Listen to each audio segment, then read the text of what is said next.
Tell us a little about how ownership, what that means to you, and is there something around ownership or even role clarity that might help with focus? Because I had a client this week and they said, the biggest thing right now for us is, we're in this, we don't really know who's making the decision, and I'm in this kind of matrix world and it's kind of messy and blah, blah, blah, blah, blah. Mm-hmm. So I don't know if ownership can solve that, but I would love to get your perspective on it. Sure. Well, I'm writing a new book around ownership, and been thinking a lot about it. And because a lot of people that were coming to me and saying, we have an accountability issue in our company, and help us, make people more accountable. This new generation, they're lazy, they're not accountable, which they say, by the way, about every generation.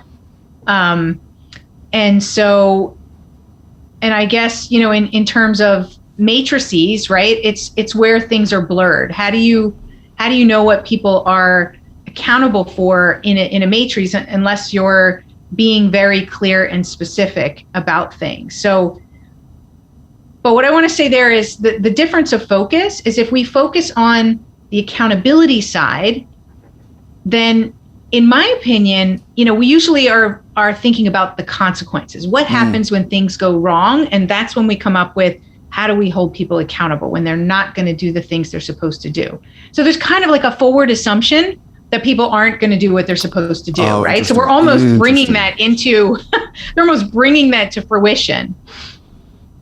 So in order to shift our focus and the energy to be more positive energy, and to support the team and the leadership and the actual getting to the result, if we focus on ownership, that's usually in the beginning of the process.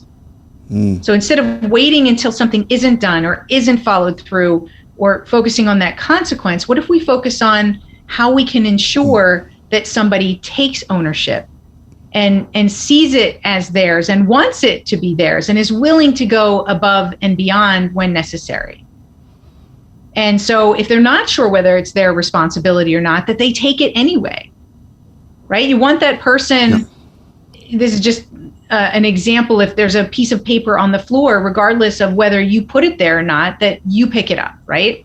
And so if you see something that needs to be done and it's not in your area, how do you make sure it gets done? You communicate with somebody, or you take responsibility. And you mentioned earlier about clarity of roles. Well, isn't that, if you can clarify the roles, isn't that the beginning of the process? Yeah, that's right. So people do need to have clear expectations of what's expected of them in this role. So clarity of roles is huge. And also giving people some leadway to go and color outside the lines.